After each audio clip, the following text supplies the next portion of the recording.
جناب سیدہ ام کلثوم رضی اللہ تعالی عنہا بڑی حسین، بڑی خوبصورت، سیرت کے اعتبار سے بڑی اعلیٰ درجے کی، پیدائش نبی کے گھر میں ہوئی، پلی نبی کے گھر میں، تربیت نبی نے اپنی نبوت والے ہاتھوں سے کی۔ سیدہ خدیجہ رضی اللہ تعالی عنہا کا بہت جلد انتقال ہو گیا، اسی سال میں حضرت ابو طالب کا بھی انتقال ہو گیا۔ مدنی کریم صلی اللہ تعالی علیہ وسلم پر اتنی پریشانی آئی، اتنا بوجھ آیا، آپ نے اس سال کا نام عام الحزن رکھ دیا، غم کا سال نام رکھ دیا۔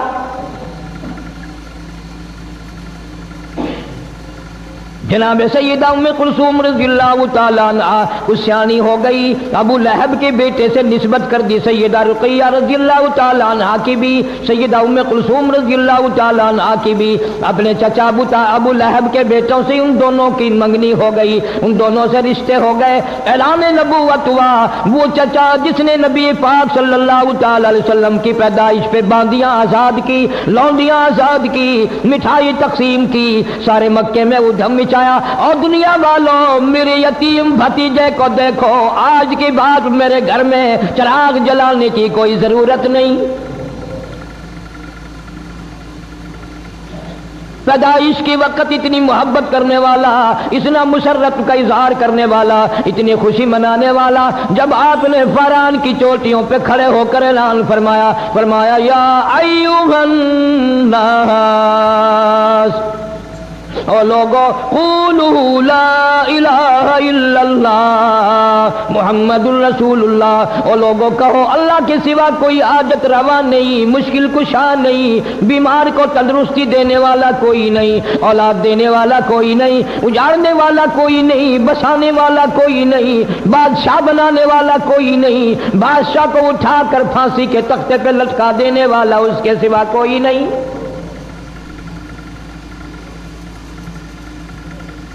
ابو لہب نے اسی وقت سب سے پہلا پتھر مارا چہرے انور پہ۔ جناب مدنی کریم صلی اللہ تعالی علیہ وسلم سے اتنا ناراض ہوا، اتنا بگڑا، اتنا پریشان ہوا، اپنے بیٹوں کو کہنے لگا، عتبہ اور عتیبہ کو، اگر تم نبی کی بیٹیوں سے شادیاں کرو گے میرا زندگی بھر کا تم سے میل جول ختم ہے، میں تمہاری ساتھ خطا کلامی کروں گا، میں تم سے بات بھی نہیں کروں گا، ہم ایک خدا کو نہیں مانتے، وہ ایک خدا کو ماننے والا، ہم 360 خدا کو ماننے والے، لہذا اگر تم میرے بیٹے ہو جاؤ نبی کی بیٹیوں کو طلاق دے کر آؤ۔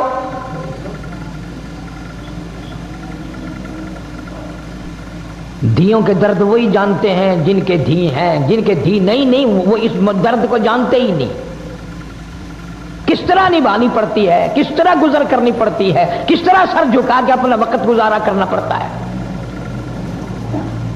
محمد عربی صلی اللہ تعالی علیہ وسلم کے دروازے پہ ابو لہب کے چچا کے دونوں بیٹے آئے، اور بڑے نے تو صرف انکار کر دیا، ابھی رخصتی تو ہوئی نہیں تھی، لیکن چھوٹے نے نبی کریم صلی اللہ تعالی علیہ وسلم کی شان میں گستاخی بھی کی، بے ادبی بھی کی، دھی کی گالیاں بھی دی۔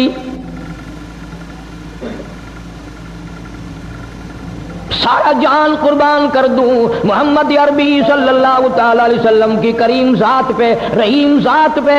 قرآن کریم میں ہے حریص علیکم بالمؤمنین علیکم بالمؤمنین رؤوف الرحیم۔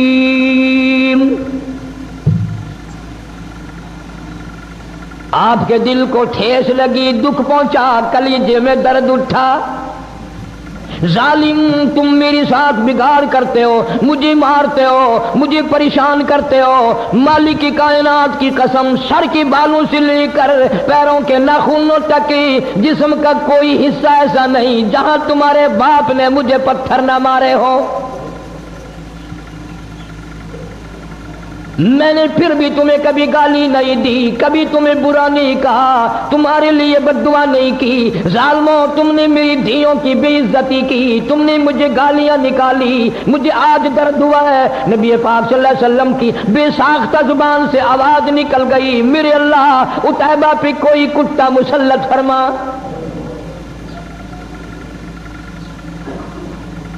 لا الہ الا اللہ محمد الرسول اللہ اتنا سستا نہیں جتنا تو نے سمجھ رکھا ہے. تیرے یہاں سونے کی قیمت ہے، چاندی کی قیمت ہے، کپڑے کی قیمت ہے، دکان کی قیمت ہے، مکان کی قیمت ہے، کلمے کی کوئی قیمت نہیں. جا کلمے کی قیمت پوچھنی ہو سیدہ ام کلثوم رضی اللہ تعالیٰ عنہا کی قبر سے پوچھ کیا، اور پیغمبر کی بیٹی کلمے کی وجہ سے تجھے کتنے صدمے اٹھانے پڑے.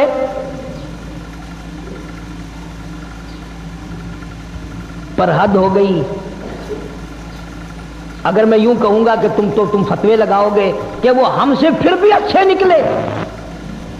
ابو لہب کو پتا چل گیا نبی پاک صلی اللہ تعالی علیہ وسلم نے میرے بچے کے لیے بد دعا کر دی. خود اس لڑکی کو بھی پتا چل گیا.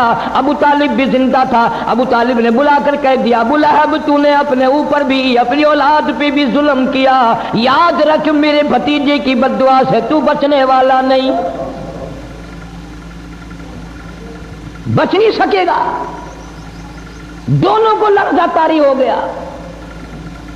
نبی کی زبان کے سامنے، نبی کے فرمان کے سامنے کافر لرزہ کھا گیا. ان کو یقین ہے نبی کی زبان غلط نہیں ہو سکتی، نبی کا فرمان غلط نہیں ہو سکتا، نبی کا ارشاد غلط نہیں ہو سکتا. ابو لہب کافر کو بھی یقین ہے تو اتنا بڑا مسلمان ہے، حاجی ہے، نمازی ہے، غازی ہے، تو افسر بنا پھرتا ہے، تو ذمہ دار بنا پھرتا ہے، لیکن مالک کی کائنات کی قسم تجھے حضور کی زبان پہ یقین کوئی نہیں.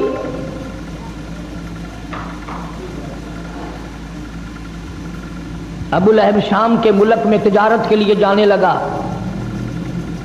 بیٹے کو الگ نہیں رہنے دیتا ڈر کے مارے، میں اس کی حفاظت کروں گا.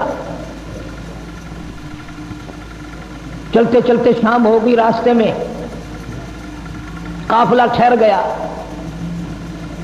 ابو لہب اتنا بڑا دشمن سارے قافلے کے لوگوں کو اکٹھا کر کے کہنے لگا تمہیں معلوم ہے کہ اس مکے کے نبی نے میرے بچے کو بد دعا دے رکھی ہے، ہمیں ڈر بڑا ہے، سارے سامان کا قلعہ سا بناؤ، سارا سامان تجارت کا اکٹھا کر کے کتیبہ بناؤ، میرے بچے کو اس کے اوپر سلاؤ، چاروں طرف خود سو جاؤ تاکہ حفاظت ہو جائے. اسے یہ معلوم نہ تھا کس گھر کے ساتھ گستاخی کی ہے، کس گھر کی بے ادبی کی ہے، کس گھر کے ساتھ بے حرمتی کی ہے. اللہ پاک جل شانہ نے جنگل کے شیر کو آواز لگا دی، اور جنگل کے شیر میرے محبوب کے دشمن کو ختم کرنا تیری ذمہ داری. کن لوگوں کی میں بات کر رہا ہوں؟ انما یرید اللہ لِيُذْهِبَ عَنْكُمُ الرِّجْسَ أَهْلَ الْبَيْتِ وَيُطَهِّرَكُمْ تَطْهِيرًا. اللہ پاک فرماتے ہیں میں نے اپنے محبوب کریم صلی اللہ تعالی علیہ وسلم کے سارے گھرانے کو، آپ کے اہل بیت کو برائیوں سے خود بخود دور کر دیا، پاک بنا دیا میں نے ان کو. جنگل کا شیر آتا ہے، حیران کھڑا ہے، پریشان کھڑا ہے، کس طرح شناخت کروں، کس طرح پہچان کروں وہ کون ہے جس نے نبی پاک صلی اللہ علیہ وسلم کی بیٹی کو گالیاں دی ہیں. ظلم نہ ہو جائے، مجھ سے زیادتی نہ ہو جائے. اندازہ لگا کلمہ پڑھنے والا تو مسلمان ہے، جنت کا ٹھیکیدار ہے، بہت بڑا مسلمان بنا پھرتا ہے. قبر کا تجھے پتہ نہیں، حشر کا تجھے پتہ نہیں، پلسرات کا تجھے پتہ نہیں. تو نہ جانے دن میں زبان سے کتنے ظلم کرتا ہے، نہ جانے ہاتھ سے کتنے ظلم ڈالتا ہے، نہ جانے قلم سے کتنے ظلم کرتا ہے. آج جنگل کا شیر کھڑا کھڑا رو رہا ہے الہی مجھے پتہ نہیں چل رہا وہ کون گستاخ ہے، کوئی دوسرے کو چیر دوں ظلم نہ ہو جائے. درندہ شرما رہا ہے، چیر پھاڑ کر کھانے والا جانور شرما رہا ہے، جنگل کا شیر شرما رہا ہے. تو حاجی ہو کر، عالم ہو کر، مسلمان بن کر دوسرے پہ زیادتی کرتے ہوئے تو قبر میں تو چلا گیا پر شرمایا کبھی نہیں. تیرا خیال یہ ہے کہ یہ رات دن کے معاملات بس یوں ہی جیسے ہوا گزر رہی ہے یوں ہی گزر جائیں گے؟ نہ نہ، ایک ایک سانس ریکارڈ ہو رہا ہے.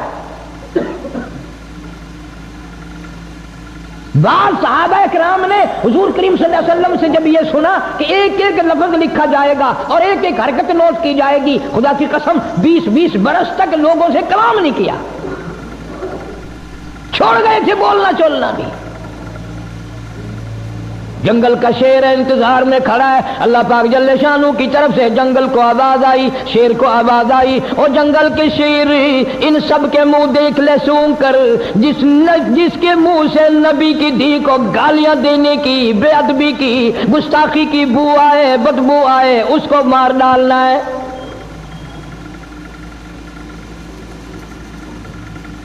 اسے اتنا شعور ہے زیادتی نہ ہو جائے، سب کے منہ سونگتا پھرتا ہے،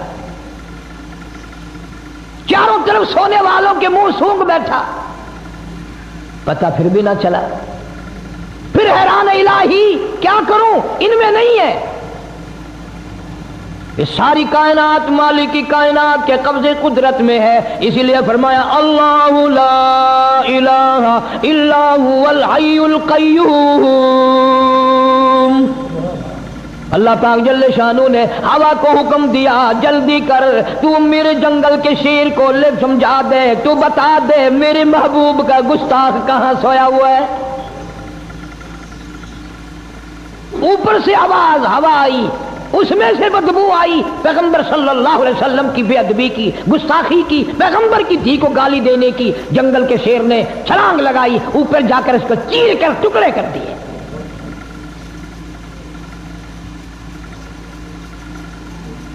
جا اللہ پاک تجھے مدینے پاک کی زیارت نصیب فرمائے، نبی پاک صلی اللہ تعالی علیہ وسلم کے گنبد خضرا پہ جا اور وہاں جا کر پوچھ کیا کالی کملی والے تیرا اس لا الہ الا اللہ محمد الرسول اللہ پہ کیا خرچ ہوا ہے؟ اتنی بڑی بڑی زیادتی صحیح ہے، پھر بھی بات نہ آئے۔ مکے والوں نے مشورہ کر کے شعب ابی طالب میں 3 برس تک قید کر دیا۔ مسلمان مرد اور صحابہ کرام صحابیات تمام کی تمام درے میں بند ہیں، کھانے کو نہیں، پینے کو نہیں، جھاڑیوں کی پتی بھی نہیں۔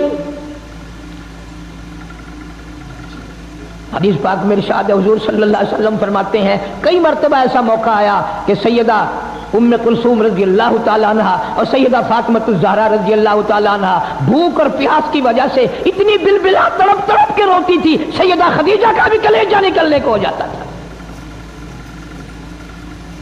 روئے ہیں محمد عربی صلی اللہ علیہ وسلم بھی اپنی معصوم بچیوں کو، ان ننھی منی کلیوں کو دیکھ دیکھ کر رویا کرتے تھے۔ کوئی قتل قتال کا جھگڑا نہیں، کوئی لین دین کا جھگڑا نہیں، جھگڑا صرف یہ ہے کہ یہ ایک اللہ کو کیوں مانتے ہیں، سارا نظام ایک اللہ کے بارے میں کیوں کہتے ہیں کہ وہی چلاتا ہے۔ 1-2 دن کی بات نہیں، 3 برس تک بڑی مصیبتیں برداشت کرنی پڑی۔ مول بھی آٹا کوئی نہیں دیتا، پانی مول کوئی نہیں دیتا، درختوں کی پتے بھی ملنے بند ہو گئے۔ اللہ اکبر اللہ۔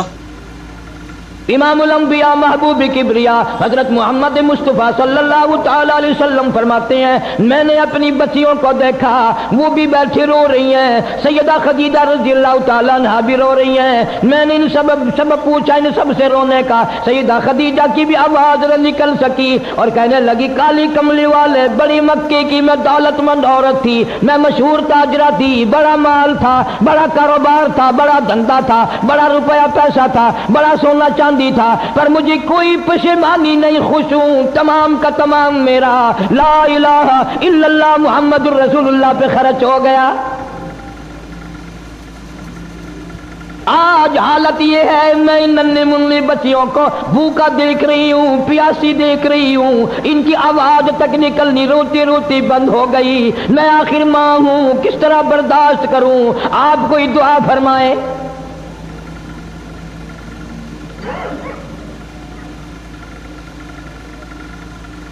3 سال کے عرصے کے بعد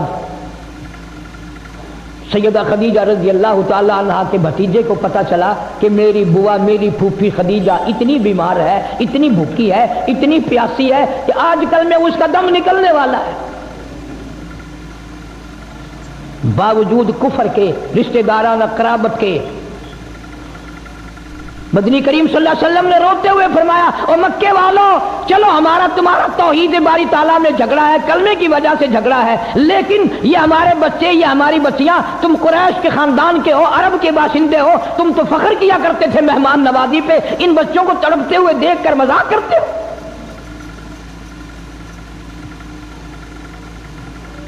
تمہیں شرم آنی چاہیے، ننھی منی بچیاں تڑپ رہی ہیں پانی کے بغیر۔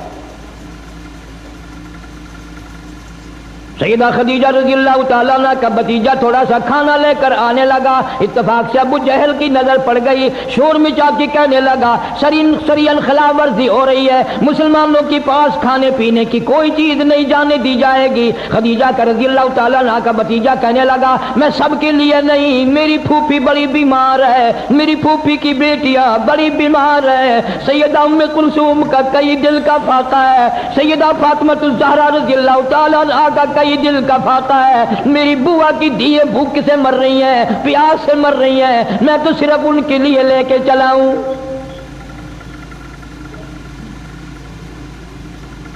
شکر ہے اس زمانے کے لوگ بعد موقع پر کفر و کافر ہونے کے باوجود بھی صلہ رحمی قرابت داری کو جوش مارتی تھی۔ ارے آج دیکھ لو، بھائی کھا رہا ہے، بہن دیکھ رہی ہے، بہن کھا رہی ہے، بھائی دیکھ رہا ہے، اس کے بچے مر رہے ہیں اسے پرواہ نہیں، اس کے بچے مر رہے ہیں اسے پرواہ نہیں۔ ابو جہل نے اپنا قبیلہ بلا لیا، ادھر سے کہ دوسرا آدمی آیا اس نے بھی اپنا قبیلہ بلا لیا۔ ابو جہل کہنے لگا ہرگز نہیں جا سکے گا، کھانے کا لقمہ تو کیا پانی کی بوند نہیں مسلمانوں کے پاس جا سکے گی۔ اسے غصہ آیا، اس نے اونٹ کی ہڈی اٹھا کر ابو جہل کے سر میں دے ماری۔ پھر کچھ کافر لوگ اور اکٹھے ہو گئے، کہنے لگا 3 سال ہو گئے تمہاری اب تک آگ بجھی نہیں، ایک نہیں دو نہیں سینکڑوں بچے صحابیات کی گود میں تھے، اتنے ننھے ننھے بچے، چاند جیسی شکل والے بچے، جب ماں کو کھانا نہ ملا، پینا نہ ملا، درختوں کے پتے بھی نہ ملے، چاند جیسی شکلوں والے بچے اپنی ماں کی گود میں تڑپ تڑپ کر، ایلیاں رگڑ رگڑ کر، اتنی لمبی لمبی زبان نکال نکال کر ماں کی گود میں دم توڑ رہے ہیں۔ ہر عورت بھی دیکھ رہی ہے، پریشانی کا عالم ہے، لیکن کوئی ثابت نہیں کر سکتا کہ کوئی لا الہ الا اللہ محمد الرسول اللہ پڑھنے والی عورت کوئی یہ کہہ کے نہ اٹھی، کسی نے گلہ نہ کیا، کسی نے شکوہ نہ کیا، کسی نے اسلام کی برائی نہیں کی، کسی نے قرآن کی برائی نہیں کی۔ اسلام کی وجہ سے، ایمان کلمے کی وجہ سے ہمارے بچے بھوکے مر رہے ہیں۔ کتابوں میں موجود ہے، ایک عورت کہتی تھی بچے کا دم نہیں، لاکھوں مر جائیں میں کلمہ چھوڑنے کو تیار نہیں۔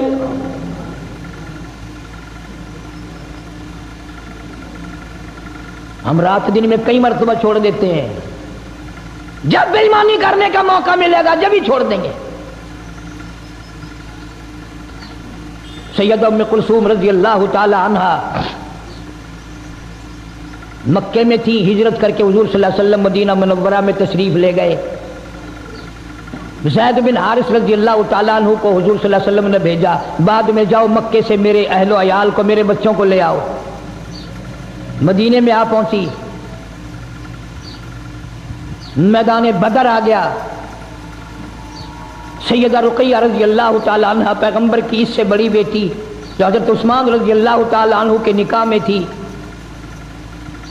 ہجرت سے پہلے حبشے کی طرف حضرت عثمان نے جب ہجرت کی تو سیدہ رقیہ رضی اللہ تعالیٰ عنہ ساتھ تھی، اور آپ نے مکے سے میلوں باہر نکل کر رخصت فرمایا اور یوں فرمایا عثمان، حضرت ابراہیم علیہ السلام اور لوط علیہ السلام کے بعد تو پہلا آدمی ہے جو ایمان اسلام کے لیے بمع بیوی کے ہجرت کر رہا ہے۔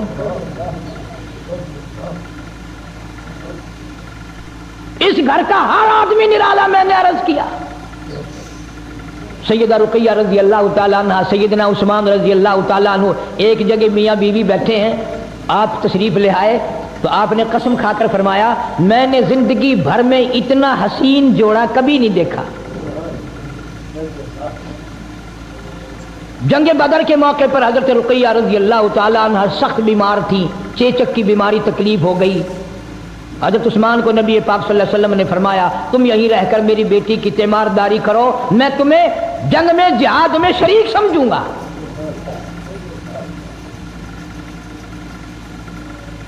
کتابوں میں آتا ہے کہ جب جنگ بدر سے حضور صلی اللہ علیہ وسلم واپس تشریف لائے تو جنت البقیع میں قبر کے کنارے پر حضرت رقیہ رضی اللہ تعالیٰ عنہ کا جنازہ رکھا ہوا تھا۔